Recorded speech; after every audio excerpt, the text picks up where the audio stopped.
Selamat siang adik-adik, selamat datang di pertemuan mingguan untuk program magang di PT Indotek Infrastruktur Solusi untuk mahasiswa jurusan Teknik Listrik UNESA angkatan 2000 berapa kalian angkatannya? Ya, halo, 2019 ya? Iya Pak, 19 Pak. Iya Pak. 19 ya, oke. Kali ini saya akan memberikan sebuah tutorial atau pemahaman mengenai tentang IoT dalam khususnya dalam bentuk komunikasi IoT berupa LoRa ya. Nanti LoRa pemanfaatannya di dalam teknik listrik ya. Jadi saya akan menjelaskan konsep dan beberapa contoh-contoh pemanfaatannya sehingga kalian nanti ketika mengerjakan skripsi diharapkan bisa mengambil salah satu topiknya, karena topik ini IoT dan LoRa ini sekarang menjadi primadona di beberapa kampus, sehingga dapat membantu kalian untuk mengambil judul yang sesuai dengan topik yang lumayan sedang in ya. Untuk topik kita kali ini yang akan saya presentasikan dan ajarkan kepada adik-adik yang magang di perusahaan yang saya pimpin adalah mengenai tentang berbagai topik IoT ya, terutama IoT yang saya khususkan membahas komunikasi berupa LoRaWAN dari Telkom. Jadi pada gambar ini ada gambarnya PLN, ada gambarnya logonya Telkom. Nah, ini merupakan sebuah sinergi yang mungkin akan terjadi, harusnya sih sudah terjadi, tapi karena beberapa kendala selama 5 tahun saya mengenal LoRa, meter dari PLN yang berbasis LoRa ini hanya sebatas ini trial saja ya, belum dideploy ke masyarakat atau belum dipasang di meter-meter di rumah-rumah. Jadi topiknya yang secara khusus yaitu pemanfaatan komunikasi IoT LoRaWAN atau Long Range Wide Area Network dalam teknologi kelistrikan, di mana saya harus memberikan batasan dulu bahwa pengertian IoT di dalam dunia kelistrikan adalah bukan untuk menggantikan teknologi komunikasi yang sudah dipakai di dunia kelistrikan ya. Seperti kita ketahui, adik-adik di kampus ini pasti sudah mengenal yang namanya SCADA ya. SCADA ini merupakan standar komunikasi yang dipakai untuk monitoring dan mengontrol dari kelistrikan, baik kelistrikan di sebuah pabrik maupun di grid listrik atau di gardu-gardu listrik yang dimiliki oleh PLN. Saya rasa adik-adik sudah paham bahwa komunikasinya memang dilakukan secara canggih ya, sudah berkembang sedemikian rupa, dan IoT tidak akan menggantikannya karena memang ada prinsip pemahaman yang berbeda dari IoT dengan SCADA. Pemahamannya apa nanti saya jelaskan. Yang pertama, bahwa IoT itu ujungnya yang dia akan memberikan alternatif komunikasi yang sederhana dan efektif. Beda dengan SCADA, dia harus memerlukan bandwidth yang besar, kemudian kontrol yang real time. Misalnya terjadi trip di sebuah gardu, maka kontrolnya dari SCADA harus mengetahui saat itu pun juga berapa delaynya, berapa detik saja. Nah, mungkin ordernya milisecond mungkin. Kemudian harus mengubah atau merouting jalur power dari titik A ke pembangkit B. Nah, itu harus dilakukan secara cepat sehingga pelanggan tidak merasakan adanya perpindahan grid atau apapun itu. Sedangkan IoT yang harus dipahami ini digunakan untuk komunikasi data-data sederhana ya, sehingga perangkat-perangkat yang dulunya tidak terhubung secara SCADA menjadi lebih terhubung lagi. Contohnya meter di pelanggan. Meter di pelanggan itu umumnya kan tidak berkomunikasi ke pusat layanan listrik. Nah, makanya dengan bantuan dari IoT, maka meter ini dapat dikirimkan secara harian. Nah, tidak perlu real time ya itu. Ini contohnya kalau saya berikan meter. Meter itu hanya mungkin dibacanya kalau mungkin ya cuma sebulan sekali mungkin hanya membaca meter.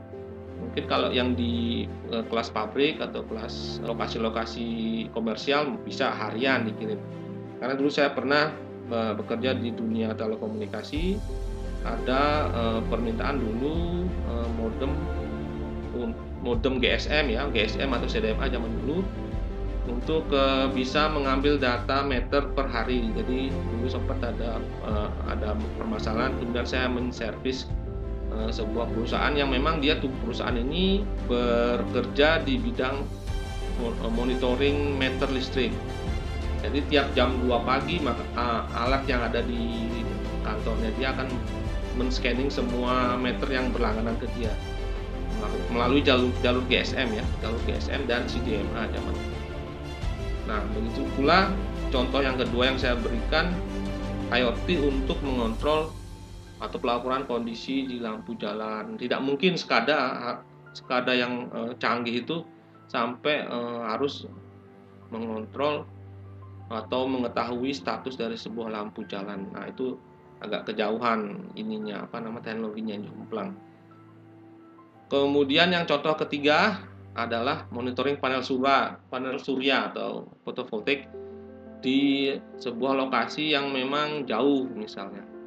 Nah, dengan IoT melalui jalur-jalur telekomunikasi yang sudah ada, misalnya GSM atau WiFi kalau memungkinkan, dia bisa dapat dimonitoring apakah panel surya ini melakukan cas baterai dengan benar atau mungkin harus ada maintenance yang datang ke lokasi yang jauh tempatnya.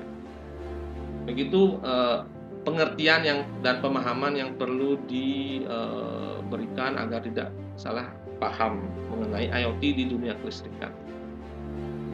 Ini adalah pola pikir yang harus dibentuk ketika mengambil topik IoT dalam sistem kelistrikan. Jadi pola pikirnya harus dibikin dulu seperti ini. Jadi alat IoT ini yang kita akan pasang ini harus mudah dipasangnya atau dirangkai ke perangkat yang sudah existing. Misalnya ada meter listrik. Meter listrik ini biasanya meter-meter untuk pabrik yang besar-besar ini biasanya sudah mempunyai jalur komunikasi. Ada yang menggunakan jalur Modbus, ada yang memakai serial port biasa, atau ada pun yang menggunakan komunikasi secara TCP/IP melalui LAN ya. Jadi alat ini tinggal colok ke meter yang sudah ada, kemudian bisa dikirimkan datanya menuju ke jalur server ke internetnya ya. Kemudian pola pikir yang nomor 2 adalah hemat energi ya. Hemat energi karena kemungkinan yang kita kontrol ini adalah alat-alat yang berada di rural area atau di pelosok ya, sehingga pemakaiannya juga berbagai titik ya, titiknya banyak, sehingga kalau itu dicatu oleh listrik mungkin tidak efektif, sehingga perangkat IoT ini cukup dicatut oleh baterai, misalnya baterai lithium 18650 atau baterai yang kita kenal baterai vape ya, baterai rokok elektrik itu, atau baterai power bank ya. Itu diharapkan hanya dapat dicas sebulan sekali atau diganti sebulan sekali. Begitu harapannya untuk IoT di sistem kelistrikan. Kemudian yang ketiga adalah data yang dikirim sederhana-sederhana aja, bukan data-data yang seperti gambar itu tidak. Yang data yang dikirim ya meter kan cuma beberapa angka aja ya, angka digit aja, kirimkan tidak dalam waktu yang cepat ya. Maksudnya dalam jeda waktu yang cepat, misalnya hanya dikirimkan tiap 10 jam sekali atau tiap hari sekali. IoT yang dimaksud seperti itu, bukan kontrol yang real time yang harus seperti mobil listrik yang autonomous gitu. Tidak seperti itu IoT. Kalau itu lebih ke teknologi 5G itu kalau itu. dimaksud dengan itu bukan IoT. Jadi jangan salah paham. Selanjutnya adalah perangkat IoT yang kita rancang ini tidak memerlukan investasi infrastruktur telekomunikasi yang banyak ya. Misalnya tidak perlu membangun BTS untuk komunikasi antar misalnya gardu misalnya gitu. Atau antar lampu ya, maaf bukan gardu ya, lampu jalan misalnya gitu. Lampu jalan kan hampir ada di seluruh kota ya, seluruh kota ada lampu jalan. Nah, untuk mengontrol atau memonitor sistem lampu jalan dengan IoT ini diharapkan kita tidak perlu membangun infrastruktur telekomunikasi. Kalau misalnya ya harus menarik kabel optik ke tiap tiang listrik. Nah, itu tidak efektif. Memang benar akan bisa menyambungkan ke semuanya, namun tidak efektif karena menimbulkan cost yang besar lagi. Misalnya lagi membangun BTS tower untuk komunikasinya, itu mungkin akan balik modalnya akan lama, begitu prinsip yang dihindari ya. Dan yang paling penting, yang terakhir adalah semua komunikasi IoT ini seperti namanya itu Internet of Things, dia akan terhubung dengan jaringan cloud internet, sehingga data yang diambil oleh sensor dan dikelola oleh mikroprosesor dapat dikirimkan menuju jaringan cloud internet. Nah, di ujung cloud internet ini data ini akan diolah dan diakses online oleh yang memerlukan. Pengolahan data ini bisa dilakukan oleh server sendiri, servernya platform IoT-nya itu sendiri, misalnya laporan pemakaian bulanan itu, misalnya grafiknya kayak apa tiap hari, setiap jam misalnya, diolah oleh server di cloud itu. Bisa juga data mentah ini di-download oleh pengguna, misalnya dia mendownload ke PC atau ke komputernya, selanjutnya diolah sendiri sesuai dengan keinginan dari kliennya. Begitu pola pikir IoT yang harus dipahami sehingga tidak menimbulkan kesalahpahaman dalam perancangan sistemnya untuk tentunya di sistem kelistrikan. Selanjutnya saya akan menjelaskan beberapa jenis komunikasi IoT ya, atau layer connectivity kalau misalnya kita kembali ke piramida IoT ya. Jadi di sini ada beberapa jenis yang ditampilkan, tetapi pada dasarnya ada grafik yang dipingin dibandingkan, yaitu yang di aksis atau di vertikal ini adalah kecepatan ya, ini kecepatan speed, dan yang di bawah yang horizontal ini adalah jarak jangkauan. Jarak jangkauan yang dimaksud adalah jarak dari perangkat menuju ke servernya, atau mungkin kalau dibilang BTS-nya ya kayak gitu. Sedangkan kalau speed ini ya kecepatan transfer datanya. Paling cepat memang ya ini LAN kabel ini ya, dan WiFi. Memang kalau komunikasi secara kabel maka jarak antara ini kan kalau kita luruskan jaraknya kan nggak sampai 100 meter lebih. Kalau misalnya IoT menggunakan kabel dan WiFi. WiFi hanya sampai jarak 30 meter itu pun sudah akan menghilang sinyalnya. Begitu pula kalau LAN kabel ya harus misalnya jaraknya 1 kilo ya harus menarik kabel 1 kilo, dan itu pun tidak mungkin harus diripit kabelnya, harus diripit terus yang pakai router yang banyak. Nah, akibatnya komunikasi secara WiFi ini untuk IoT jaraknya ya terbatas. Tetapi WiFi ini kan memang tujuannya untuk bandwidth besar. Misalnya data gambar, data video, data-data yang bersifat real time, sehingga komunikasi melalui WiFi tidak cocok untuk IoT yang hanya meter listrik misalnya, itu terlalu mubazir loh teknologinya. Kemudian teknologi yang bisa kita lihat di bawahnya adalah teknologi-teknologi yang standar data kecil, misalnya RFID, Bluetooth. Nah, tapi ini memang jangkauannya sangat pendek dan bisa untuk IoT, tetapi ya harus terdapat router atau gateway di dekat dari perangkat IoT itu. Misalnya ada di rumah sakit ada jam smartwatch yang berbluetooth itu. Nah, biasanya kalau di rumah sakit yang agak modern biasanya ada untuk mendeteksi pasien, denyut jantungnya pasien atau tekanan darah pasien secara bluetooth. Jadi jam itu akan mengirimkan ke sebuah router bluetooth ya, lalu dikirimkan ke internet. Nah, karena jangkauannya pendek berarti dia hanya bisa ya di jarak dalam satu ruangan gitu, misalnya dalam satu ruangan rumah sakit gitu. Tidak bisa kalau pindah ke lantai lain ya di lantai itu harus terdapat router atau gateway-nya Bluetooth itu. Jadi IoT untuk menggunakan Bluetooth atau RFID dia jaraknya pendek, datanya sudah terpenuhi sih data sederhana, namun jaraknya pendek. Kemudian untuk jarak-jarak yang panjang, alternatif yang memang sudah bisa dipakai adalah ini GSM ya, ini GSM 4G ya, 4G atau 5G. Tetapi ini menyalahi lagi prinsip dari IoT yang umum, yaitu bandwidth ya, bandwidthnya terlalu besar ya. Dan juga LTE dan 4G atau 5G ini memiliki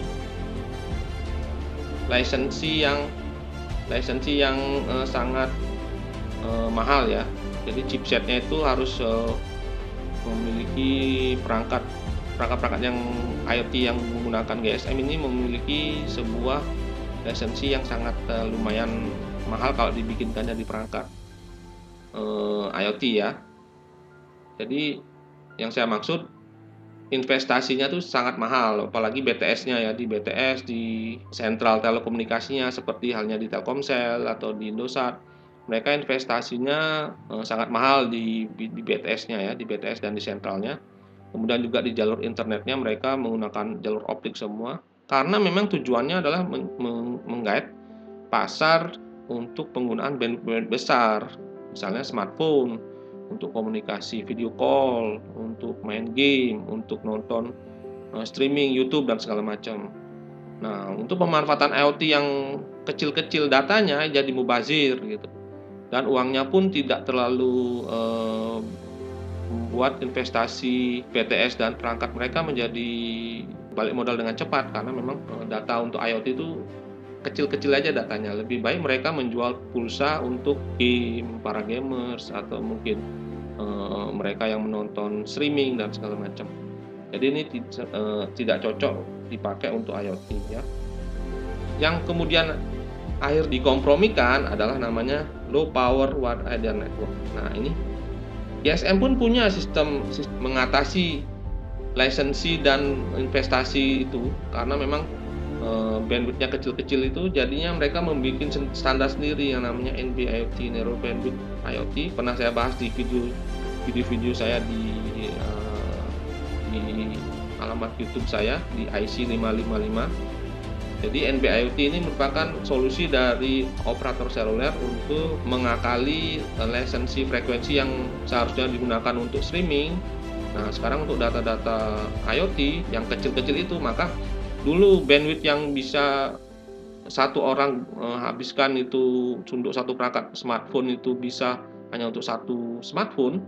Jadi frekuensinya itu bisa dibagi menjadi alat IoT sampai ratusan alat IoT. Nah, mereka memiliki juga standar itu, tapi ternyata investasinya masih dianggap terlalu besar untuk NB-IoT. Mungkin sebabnya karena dia dipasang bersamaan dengan perangkat BTS-nya 4G atau 5G. Yang kemudian menjadi primadona adalah ini, untuk low power wide area network adalah LoRa. Nah, LoRa ini singkatan atau kepanjangannya long range ya. Ini merupakan primadona di mana perangkatnya itu bekerja di frekuensi yang gratis ya. Kita tidak perlu lisensi untuk frekuensi, kemudian alatnya pun open source dan bisa dihubungkan ke berbagai perangkat yang sudah ada. Nah, kali ini saya akan membahas yang namanya LoRa ini, di mana jangkauannya itu panjang ya, bisa sampai ordernya itu order kilometer ya, dengan penggunaan power yang kecil-kecil saja. Ini adalah alat LoRa yang pernah saya bikin sekitar tahun 2014. Jadi point to point ya. Kalau ini saya memakai modul 2 buah Kemudian saya hubungkan satunya ke Raspberry, satunya ke Arduino. Jadi tujuannya adalah saya akan pisah alat ini, kemudian saya akan komunikasikan secara point to point melalui protokol LoRa. Saya melakukannya di mana? Saya melakukannya di sini, di Jembatan Suramadu ya, Jembatan Suramadu. Dari ujung-ujung Jembatan Suramadu saya komunikasikan antar dua perangkat LoRa itu dan berhasil melakukan komunikasi pada tahun 2014 sejauh 5 km dengan frekuensi yang pakai waktu itu frekuensi 433 MHz. Jadi kenapa harus pakai LoRa? Seperti saya bilang, menggunakan spektrum yang tanpa lisensi, gratis. Memang tidak diperlukan lisensi untuk seperti hanya WiFi ya, tidak perlukan perangkat WiFi Anda tidak perlu didaftarkan ke Balai Monitoring Frekuensi atau ke Kominfo. Namun dia memiliki kelas tersendiri. Jadi kalau misalnya powernya itu terbatas ya, powernya itu hanya berapa watt aja, nggak sampai watt kok ordu untuk yang gratis itu. Jadi kemudian ada frekuensi yang gratis tapi sempit. Nah, untuk itu digunakanlah modulasi spread spektrum. Ini agak teknikal ya, yang punya istilah ini adalah istilah orang-orang yang elektronika telekomunikasi ya, spread spektrum. Ini adalah teknik modulasi untuk bandwidth kecil ya, sehingga dengan bandwidth kecil kemudian tentu dengan low power tetapi menghasilkan jarak yang jauh. Nah, ini adalah teknik modulasi yang biasanya dipakai dulu di zaman CDMA ya. CDMA itu memakai teknik modulasi spektrum. Kemudian LoRa memiliki juga lapisan MAC atau layer MAC yang dapat mengakomodir security. Jadi dapat dienkripsi data-data itu sehingga memenuhi standar IoT. IoT itu harus dienkripsi sehingga datanya jadi aman. Kemudian kenapa juga pakai LoRa? Karena memang alatnya murah. Chipsetnya itu diproduksi oleh sebuah startup telekomunikasi yang sangat generous, harus baik hati ya. Namanya Semtech. Nah, Semtech ini membuat perangkat ini mungkin karena ingin mengenalkan sehingga dia harganya tuh di bawah $10 kalau di pasaran itu harga modulnya. Dan yang terakhir yang penting itu LoRa ini open source ya, dapat dioprek ya, librarinya dapat diunduh, kemudian memodifikasi sedemikian rupa sehingga persis halnya seperti Arduino ESP8266 atau ESP32. Jadi ada mentahannya dan bisa dikreasikan seperti apa kehendak kita. Dan banyak juga orang-orang yang memang setelah mengoprek dan lanjut mempublishnya di GitHub ya, di GitHub itu librarinya. Baik, saya lanjutkan. Sekarang kita akan menuju ke LoRaWAN ya, LoRaWAN. Kalau LoRa tadi itu adalah point to point, dia hanya 2 titik saja, titik A ke titik B. Nah, bagaimana kalau LoRa itu dihubungkan seperti halnya jaringan telekomunikasi yang seperti GSM ya, seluler ya? Bisa nggak digitukan? Nah, namanya ada standar yang namanya LoRaWAN. LoRaWAN ini sekarang sedang menjadi primadona yang dijual oleh Telkom. Telkom sekarang menjual komunikasi IoT di BTS yang ada di lokasi STO mereka. Jadi setiap kantor Telkom besar di kota-kota besar, di Jatim pun lumayan banyak ada dipasangkan BTS-nya LoRaWAN yang terhubung dengan platform IoT bernama Antares. Jadi LoRaWAN Telkom dan Antares itu merupakan sebuah platform LoRa dan platform IoT yang dimiliki oleh Telkom IoT namanya. Jadi kalau kalian browsing di internet, kalian ketik Antares atau Telkom IoT, maka akan ada coverage-nya yang lumayan luas ya di Indonesia. Nah, ini saya potong gambarnya di Jawa Timur. Jadi hampir seluruh kota-kota besar tercover ya, sehingga mengalahkan coverage GSM kalau misalnya untuk digunakan sebagai jalur IoT. Ini pun deployment-nya tidak terlalu banyak ya, di hanya beberapa lokasi STO saja. Di Surabaya paling bisa dihitung dengan jari ya berapa kantor Telkom yang dipasangkan BTS-nya. Secara topologi dapat dilihat seperti ini, ada 4 bagian ya. Bagian yang pertama adalah nodes, di mana nodes ini berupa microcontroller dan modul radio tadi. Jadi sensor, Arduino, dan modul radio dari LoRa. Nodes ini berada di perangkat yang akan ingin diambil datanya, misalnya di meter ya. Di nodes itu, meter itu adalah nodesnya dari LoRa. Dikirimkan sinyalnya uplink, jadi uplink sini, uplink menuju ke BTS-nya LoRa ya, gateway ya. Ini letaknya di kantor Telkom, di STO Telkom. Jaraknya tuh bisa mencapai kilometer ya, puluhan kilometer pun bisa. Kemudian dari BTS ini akan dihubungkan ke internet.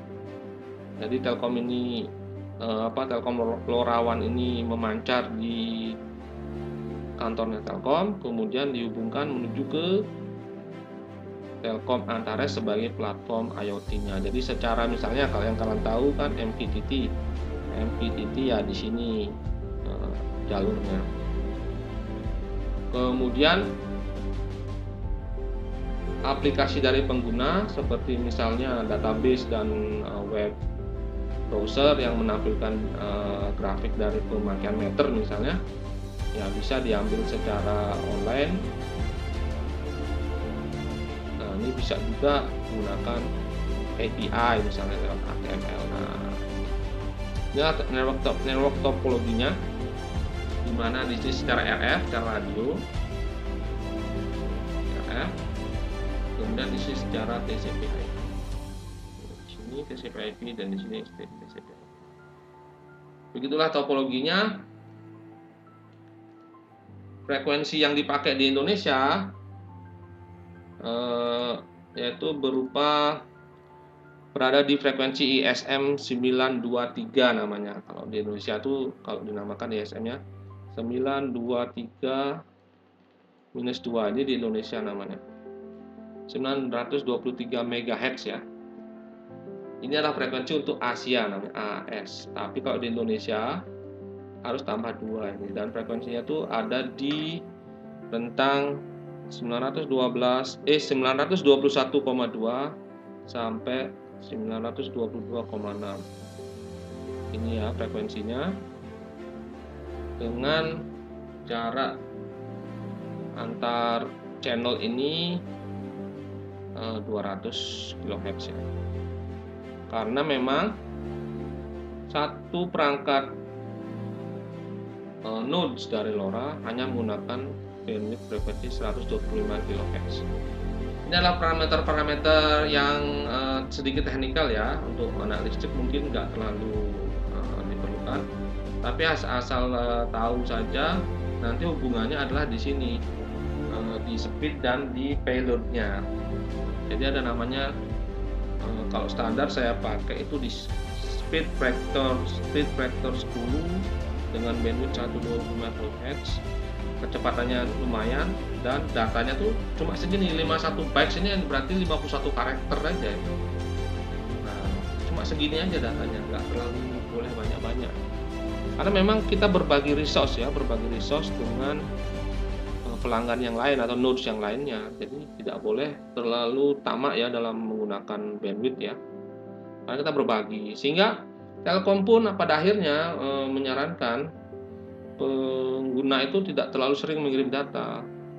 Karena memang dari peraturannya nanti kan ketemukan di sisi komersialnya Telkom LoRaWAN itu menarik bayaran dengan batasan uplink per hari yang sangat sedikit.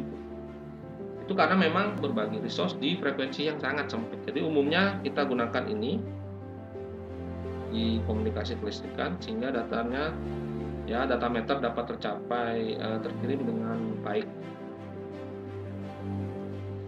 Kemudian Telkom Antares, saya perkenalan singkat saja. Telkom Antares merupakan platform IoT yang terhubung dengan LoRaWAN tadi. Platform IoT lainnya nggak terhubung, sehingga untuk komunikasi LoRa kita harus menggunakan LoRaWAN-nya Telkom dengan platform Antares. Ini satu-satunya yang terhubung, sehingga tidak ada pilihan lain.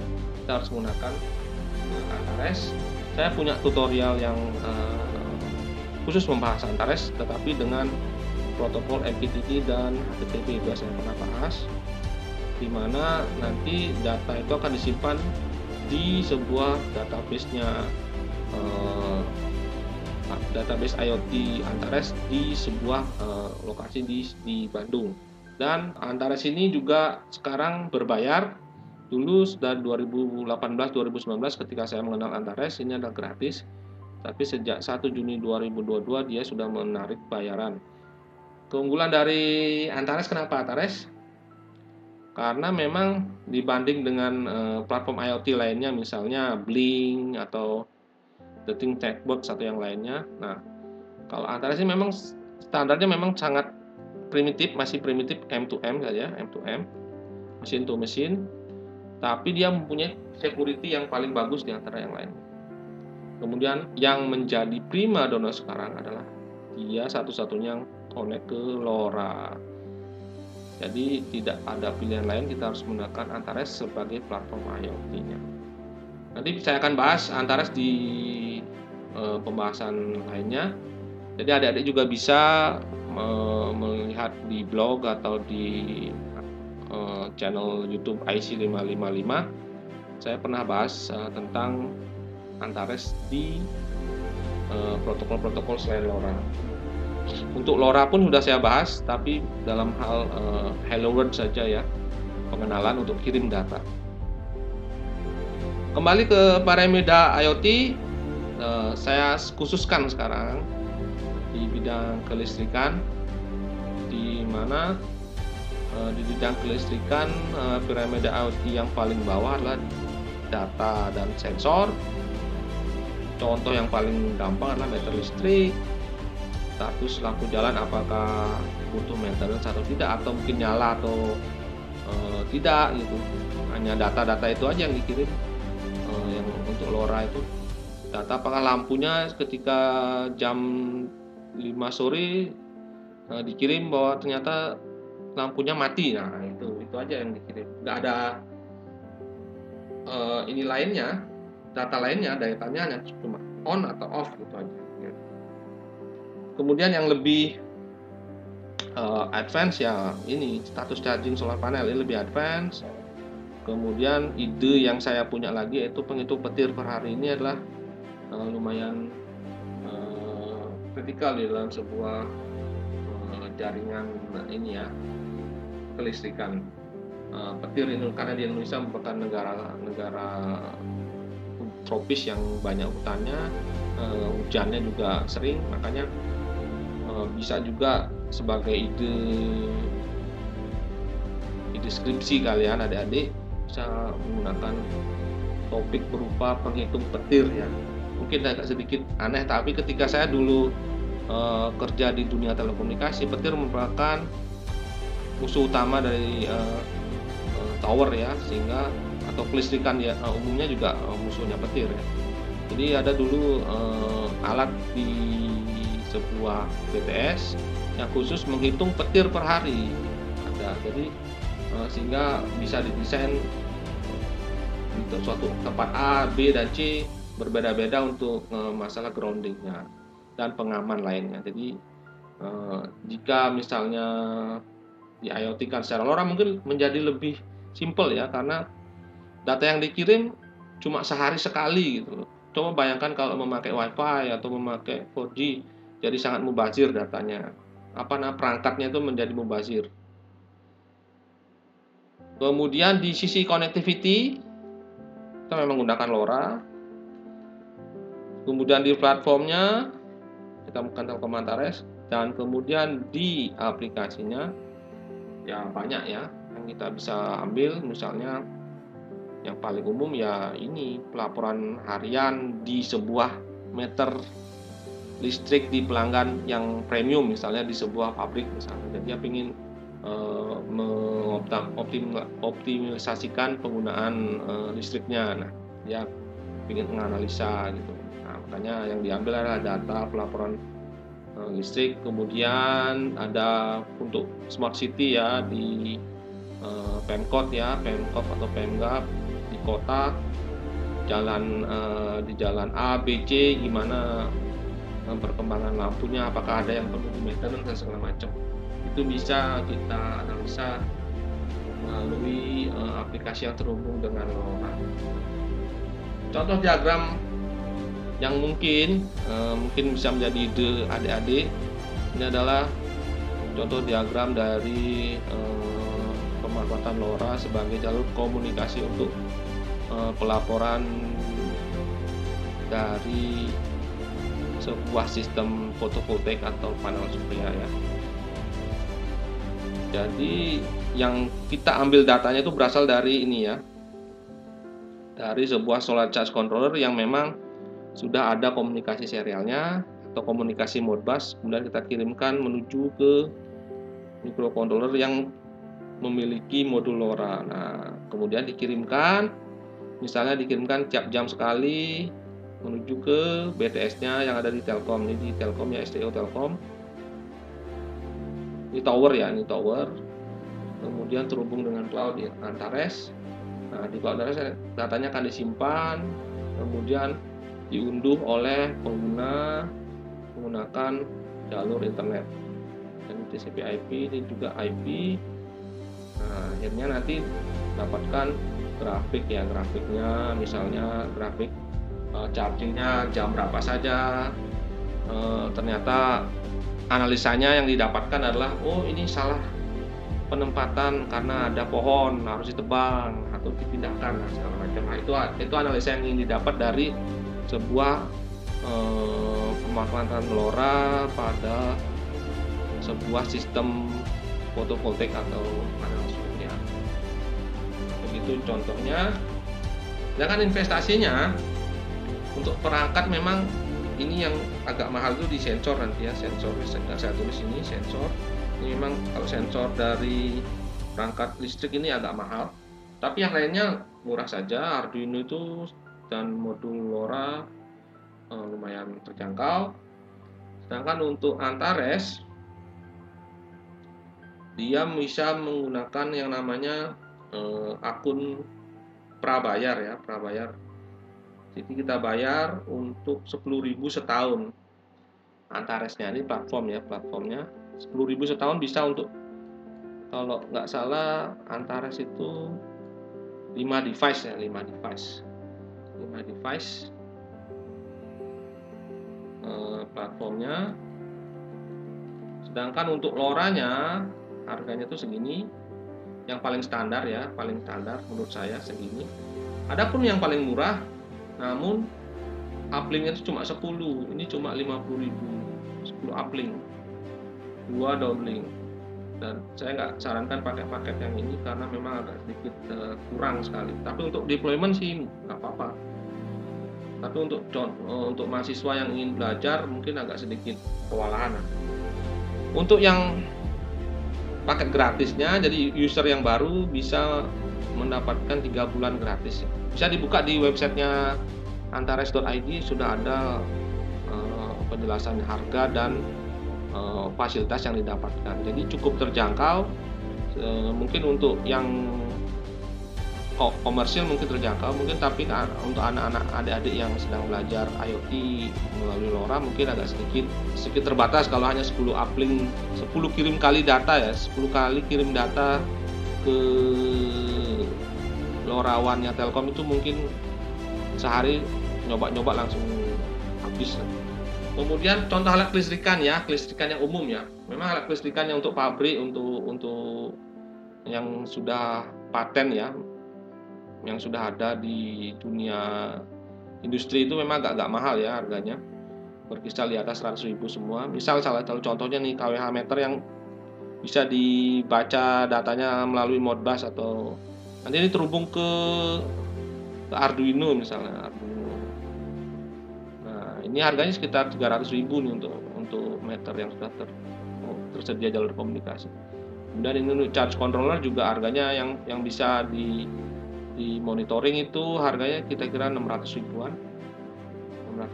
Dan ini yang terakhir ini contoh untuk sensor yang biasanya saya pakai di BTS ya. Jadi sensor ini mendeteksi berapa kali ada petir ya, sehingga untuk mengecek apakah daerah ini berbahaya sehingga harus ditambahkan groundingnya segala macam. Ini harganya sekitar 1 jutaan kalau nggak salah. Begitu, jadi alat-alat ini bisa dihubungkan ke Arduino dan kemudian dibaca datanya dan dikirimkan melalui LoRa. Jadi bisa dikirimkan ke server sehingga dapat diolah seperti itu. Yang terakhir, yang penting, paling penting buat kalian yang ingin belajar dan mengambil topik LoRa dan IoT LoRa ya, kemampuan yang paling penting mungkin ya dasar dari pemrograman microcontroller atau Arduino ya, itu paling penting ya, karena memang bahasanya memang di sana ya pemrogramannya. Mungkin bisa membeli alat yang sudah jadi, tapi akan menjadi mahal sekali. Ada memang meter yang sudah ada LoRanya, tinggal masukkan ke PC, jadi kita atur ID dan segala macam sehingga terhubung dengan LoRawannya Telkom. Tapi jika membuat secara berbeda, jadi misalnya sensornya kayak ini, kemudian dikontrol oleh microcontroller, ya harus memiliki kemampuan untuk pemrograman microcontroller. Kemudian yang kedua adalah desain elektronika dasar ya, karena memang kita berhadapan dengan perangkat yang terpisah-pisah ya, jadi bisa bikin PCB ya minimal, atau solder-penyolder yang sehingga menyambungkan antar 2 modul atau 3 modul. Kemudian digital input output ya, jadi misalnya kita ingin membikinkan LED untuk misalnya ada alarm, dia LED-nya blinking, atau mungkin ada tombol, ada switch dan segala macam, sehingga kemampuan untuk digital input output microcontroller itu sangat penting.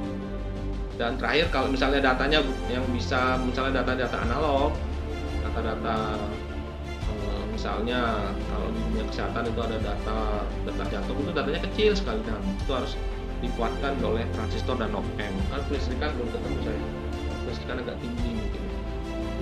Nah, itu butuh transistor dan op-amp. Kemampuan kalian harus agak sedikit bagus di situ. Kemudian komunikasi standar ya, serial ward ya, RS232, dan kalau di kelistrikan umumnya komunikasinya menggunakan Modbus ya, Modbus RS485. Nah, itu harus kalian kuasai sehingga data-data yang dari alat ini rata-rata semua pakai Modbus. Ini Modbus, ini juga Modbus RS485. Jadi itu harus mutlak dikuasai sehingga microcontrollernya bisa berkomunikasi dengan alat ini. Dan yang terakhir, web programming, database. Kalau ada yang sekarang yang paling primadona ya Node-RED, ini siap pakai. Node-RED ini adalah sebuah platform IoT untuk pelaporan ya, bisa diinstal di PC ya. Jadi dari LoRa tadi sampai ke Antares, kemudian datanya diunduh. Nah, dia di Node-RED ini bisa ditampilkan grafik yang sedikit canggih ya, dan grafiknya itu interaktif ya. Jadi misalnya juga kalau ada lagi misalnya Android programming, nah bisa kalau misalnya smartphone ini bisa juga bisa menjadi nilai tambah ya, misalnya kalau misalnya kalian bisa programming Android ya. Demikian, terima kasih atas perhatiannya untuk penjelasan saya mengenai IoT, khususnya di LoRa Telkom Antares di bidang kelistrikan. Semoga dapat membantu adik-adik yang sedang magang di PT Indotek Infrastruktur Solusi untuk nantinya dapat memberikan gambaran bagaimana skripsinya di 1 atau 2 semester ke depannya. Terima kasih atas perhatiannya. Terus semangat, karena waktu akan bergulir terus. Kalian akan segera menghadapi tantangan yang lebih berat setelah magang ini, yaitu adalah skripsi.